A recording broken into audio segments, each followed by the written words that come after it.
கடலை, தேங்காய், எள்ளில் மரச்செக்கில் ஆட்டி எண்ணெய் எடுக்கிறத கேள்விப்பட்டிருப்பீங்க.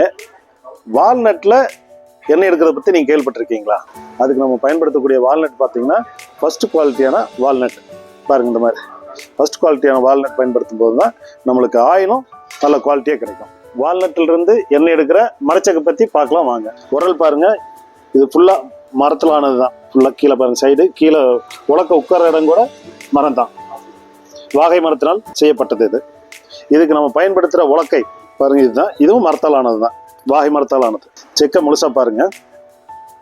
இப்போ ஆல்மண்டை கொட்டி ஆயில் எடுக்க போகிறோம் பாருங்கள். பாருங்கள் இப்போ வால்நட்டு எப்படி அரைபடுதுங்கிறத பாருங்களா.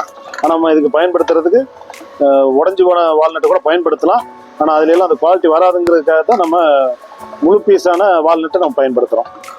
பாருங்கள் நல்லாவே அரைபட்டுச்சு வால்நட்டு. அரைபட்டு ஆயில் பாருங்கள்